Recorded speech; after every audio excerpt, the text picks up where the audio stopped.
Dans 3 jours, je sors ma newsletter «Ose vendre». Mais à l'heure actuelle, je ne sais pas encore ce que je mets dedans. Donc aujourd'hui, avec mon café en marchant, on va essayer de voir, comment la remplir. C'est parti. Bonjour, bonjour et bienvenue sur «Ose vendre», le podcast pour les auto-entrepreneurs, pour les créateurs d'entreprises, pour les solopreneurs qui, se rendent compte que juste dire qu'ils sont experts et juste maîtriser leur sujet n'est malheureusement pas suffisant, qu'il faut apprendre à vendre. Et donc, Ose vendre, c'est un podcast où je documente, c'est mon carnet de bord de l'ascension, de la croissance de Swim Smart. Swim Smart, c'est quoi? C'est mon podcast que j'ai créé il y a bientôt 2 ans, c'est bientôt son anniversaire. C'est, ça parle de natation adulte et je commence à en vivre. Ça y est, depuis quelques semaines, je suis à 100%. Mais pour ça, il faut que j'apprenne à vendre. Pour ça, il faut que je continue d'apprendre. Il faut que je progresse, il faut que j'essaye, il faut que je rate. Et donc, quitte à rater, autant rater et que ça aide à des personnes. Donc voilà. Donc c'est un peu mes tests. Et régulièrement, je te parle de la newsletter. Comme quoi, moi, j'estime que c'est important. Comme quoi, les livres estiment que c'est important aussi, hein. C'est pas moi qui le sors de mon doigt mouillé. Ce que je te propose aujourd'hui, c'est que déjà, on réfléchisse à pourquoi la newsletter, pourquoi c'est le format qu'il faut absolument faire si tu veux vendre.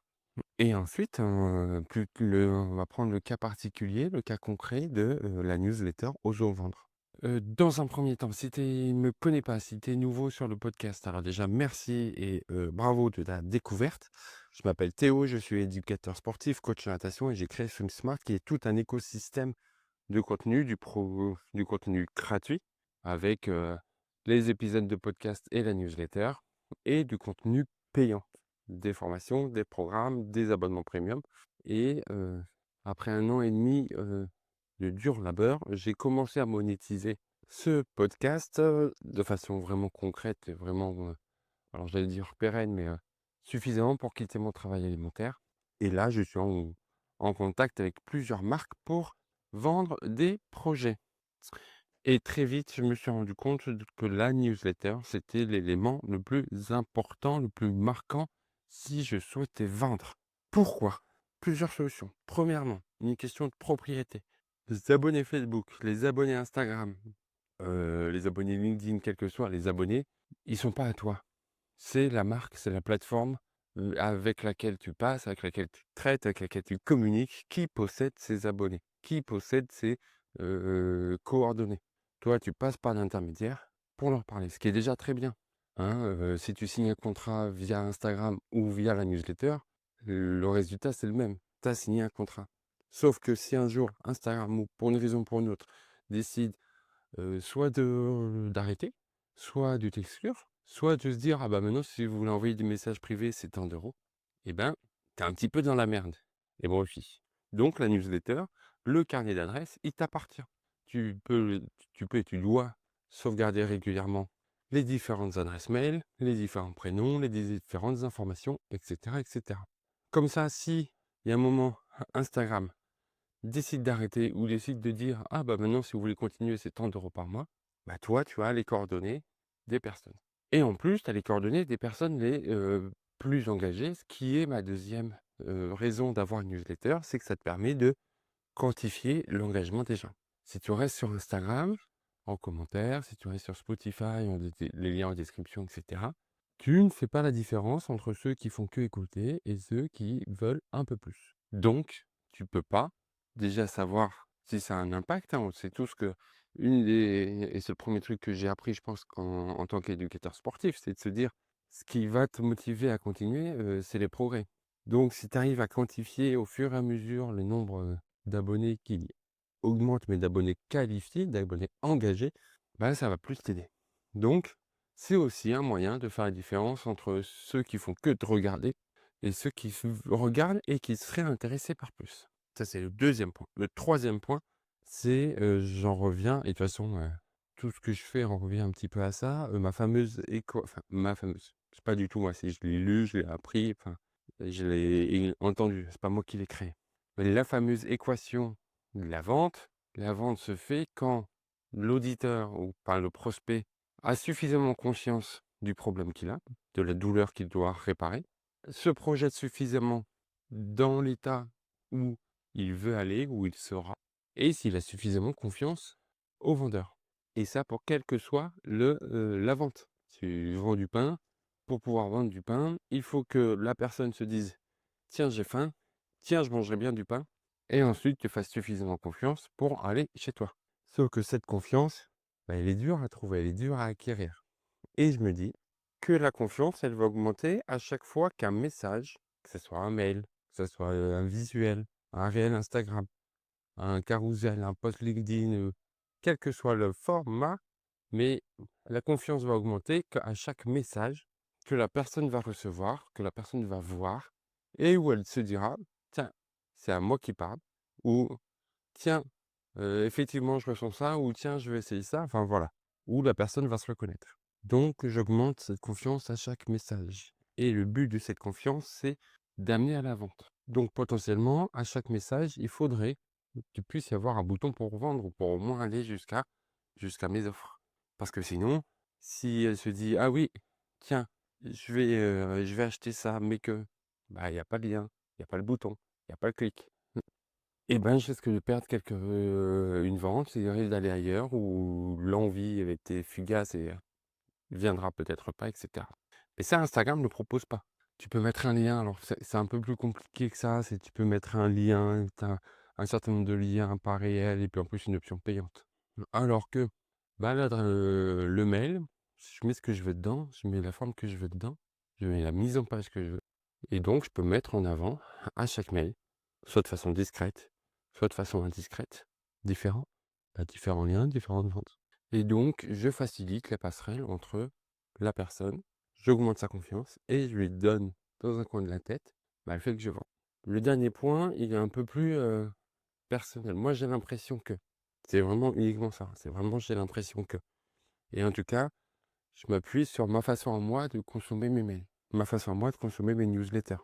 Je passe mon temps à recevoir des notifications, enfin un peu moins maintenant que je me suis penché sur la question et qu'il y en a plein que j'ai désactivés, mais tu passes ton temps à recevoir des informations que tu as pas forcément voulu, à recevoir des offres que tu as pas forcément voulu. Les mails, s'ils sont bien gérés, parce que bon, ça peut très vite changer du tout au tout, mais s'ils sont bien gérés, c'est un peu une rare place où je reçois des informations que j'ai demandées et je les lu je les regarde, je les épluche, je les lis au moment où j'ai choisi et mine de rien, j'ai l'impression qu'il y a pas tant de place que ça où tu peux faire ça. Donc je me dis, comme moi je le vis avec certaines newsletters, que la newsletter, ça peut offrir une espèce de rendez-vous, une espèce d'habitude, de moment vraiment choisi par ton prospect pour passer un moment avec toi. Et encore une fois, ça va augmenter la confiance. Si tu arrives à faire en sorte que il y a un rendez-vous, que la personne attende ton mail, eh ben, tu as quand même fait un grand pas en direction de la vente, hein. Et c'est pour ça qu'on marche, hein. C'est pour ça qu'on travaille. C'est pour avoir cette fameuse vente parce que je te le rappelle, je vais d'abord laisser passer le camion parce que je te le rappelle, c'est ce qui me permet d'être aligné avec mes valeurs, ce qui me permet de passer du temps avec mon fils, de pouvoir me lever comme je veux. Eh ben, c'est justement le fait que je vende. Si je vends pas, j'ai pas tout ce luxe là. Et d'ailleurs, c'est pour ça qu'il n'y a pas eu d'épisode hier. Rapidement, un petit peu de contexte, comme ça tu comprends mieux. Je suis en garde alternée avec mon ex et j'ai récupéré mon fils un jour plus tôt que prévu. Et ma femme actuelle étant du matin, et ben, j'ai pas pu, faire ma marche, enfin, j'ai fait ma marche, mais avec lui. Donc tu te doutes bien qu'enregistrer un épisode de podcast avec un enfant de 5 ans qui n'arrête pas de demander: «Pourquoi bla? Pourquoi ci? Pourquoi ça? Pourquoi ci?» c'est compliqué. Donc voilà, mais je suis désolé, heu, il faut que je trouve, parce que c'est ce qui va se passer la semaine prochaine, là, j'ai mon fils toute la semaine, il faut que je trouve un moyen de faire. Mais je trouverai. Donc voilà, donc on a compris, pourquoi faire une newsletter c'était important et maintenant qu'est-ce qu'on met dedans? Qu'est-ce qu'on met dedans? Il faut, selon moi, donner de la valeur obligatoirement. J'essaye à chaque fois que j'écris une newsletter pour SumSmart de donner de la valeur, que ça soit concret, que ça soit un questionnement et tout. J'estime que plus tu fais de mails fréquemment, plus tu dois donner énormément de valeur parce qu'il faut que la confiance, agisse entre guillemets plus longtemps jusqu'au prochain. Donc c'est pour ça aussi que j'ai choisi de faire moi une newsletter quotidienne. Voilà, j'essaye, de mettre en place un rendez-vous avec mes lecteurs. Je m'enlève de la pression en mode s'il y en a un qui marche, qui fonctionne pas, bah, tu as celui du lendemain qui va peut-être fonctionner donc c'est pas grave. Je prends le risque que des gens disent: «Mince, il y a trop, il envoie trop et se désabonne». Et mais s'ils se désabonnent, c'est qu'il y avait peu de chances qu'ils deviennent, clients un jour. Donc voilà, donc je passe pas beaucoup de temps à écrire. Le fait d'en faire des quotidiennes aussi, ça fait que je passe moins de temps à écrire. Sur les 7, il y en a la moit il y en a 2 qui parlent de l'épisode qui sort du jour. Celle du dimanche, c'est, un sondage. Celle du lundi, c'est un récap de la semaine précédente sur le groupe WhatsApp de la communauté pour inciter les gens à faire. Donc voilà, donc en termes de fréquence, la meilleure des fréquences selon moi, c'est celle que tu arrives à tenir. Mais c'est la plus élevée que tu arrives à tenir. Vaut mieux en faire une par semaine, que le rendez-vous il tienne, que le rendez-vous il s'installe, il dure, plutôt que 3 d'affilée, puis plus rien, puis re-3, etc. C'est comme tout, hein. Et en fonction de ta fréquence, bah, tu mets le contenu que toi tu estimes pertinent. En termes de est-ce que ce mail a suffisamment de valeur pour qu'il soit reçu de façon positive? Parce que ça, on dit tout le temps qu'on en a marre des mails, mais en fait, on a marre des mails négatifs. Pas négatifs dans le sens mauvaise nouvelle, mais négatifs dans le sens valeur. Est-ce que quand j'ai lu ce mail, j'ai gagné du temps? Est-ce que quand j'ai lu ce mail, ça justifiait les 3, 4, 5 minutes que j'ai passé à le lire? C'est juste ça la question qu'il faut qu'on se pose. Et si c'est oui, ben tant mieux, t'as gagné. Et si c'est non, bah, il faut réajuster. Donc là, c'était la partie générale. Faire une newsletter, c'est important selon moi pour la confiance et puis pour accompagner un peu plus le prospect vers l'achat, pour vraiment créer un lien, augmenter cette confiance. Heu et maintenant, tu mets de la valeur dedans, la valeur qui doit faire passerelle entre l'état du prospect et le futur client, c'est la fameuse équation. Donc une newsletter qui petit à petit, insiste sur les douleurs qu'il ressent, apporte une petite solution, heu, projette sur un état où tu pourrais l'aider à aller, vers lequel tu pourrais l'aider à aller et régulièrement, tu vends. Dans le cas, tu parles de vente. Bonjour. Et maintenant, osons vendre. Qu'est-ce que je mets dans la newsletter d'Osons vendre? Mon premier réflexe, ça serait de me dire: «Ben, qu'est-ce que tu veux vendre?» et fais-les tendre à ça. Sauf que j'ai rien à vendre. Pour l'instant, je vais pas te cacher que, peut-être qu'à terme, si ça prend, si vous êtes intéressé et tout, on pourra mettre en place, des programmes, des formations, des accompagnements. Mais pour l'instant, c'est vraiment à ça. C'est un peu comme le format, ça sens unique, quoi. Je marche, je parle tout seul et c'est voilà, tu en fais ce que tu veux, ce que tu peux.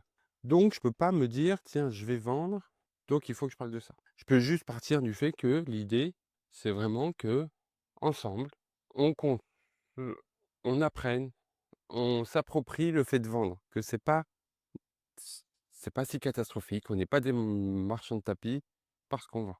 Alors au tout début, j'étais parti sur une newsletter où je creuse un biais psychologique, un biais cognitif. Je le creuse et j'essaie concrètement de voir.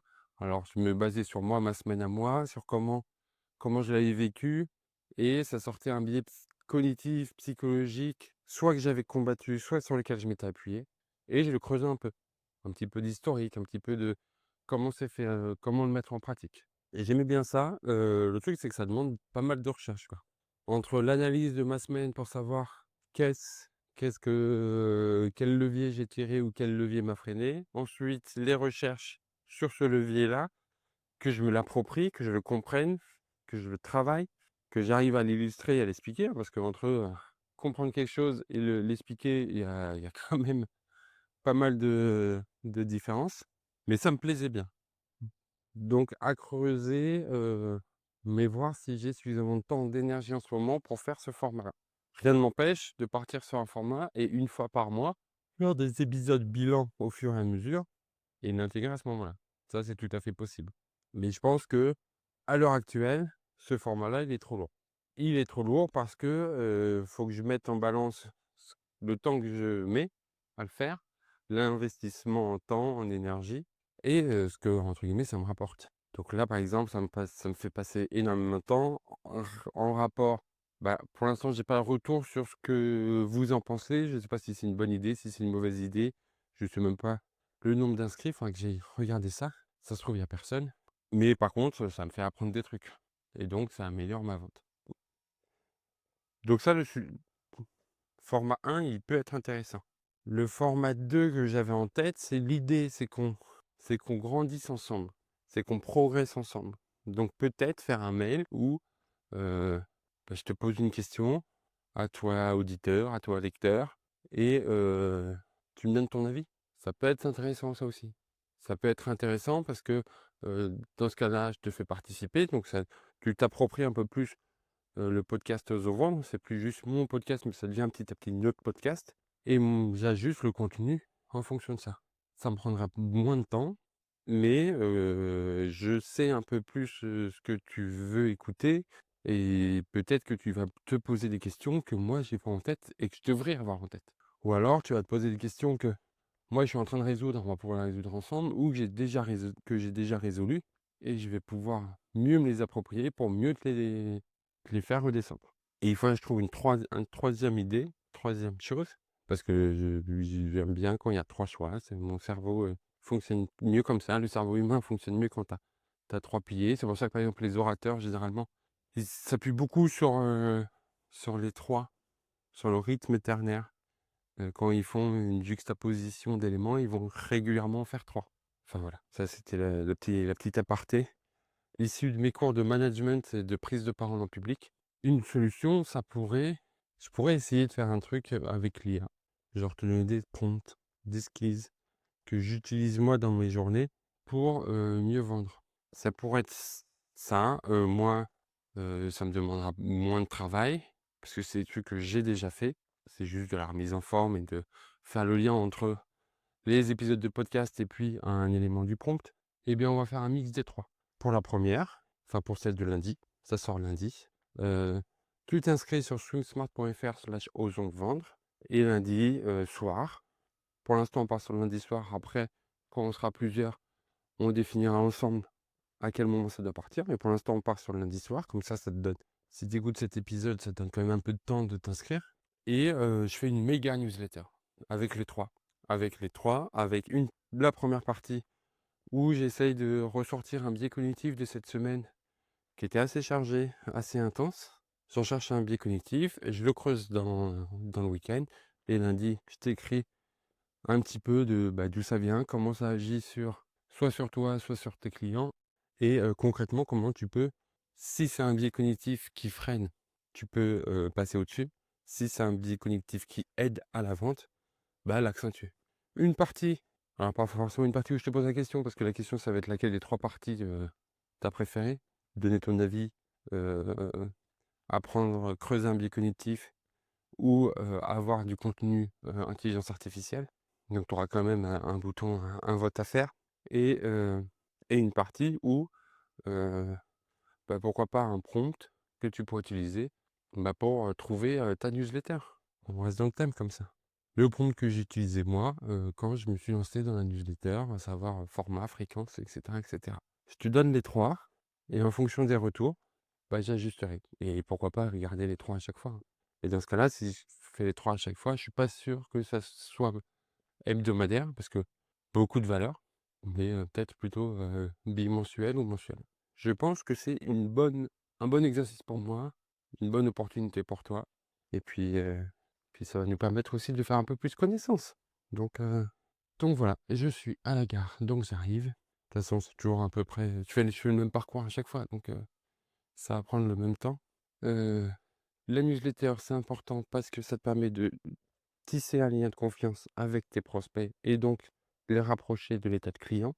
Ça te permet aussi d'avoir plus le contrôle pour quantifier, qualifier les différents prospects parce que plus tu vas réussir à les quantifier et à les qualifier, plus tu vas être motivé et plus tu vas pouvoir ajuster ta communication en fonction de ton audience. Pour moi, il faut donner de la valeur. Le meilleur rythme que tu peux tenir, c'est celui que tu peux tenir. À toi de voir le plus haut possible tout en étant sûr de l'obtenir.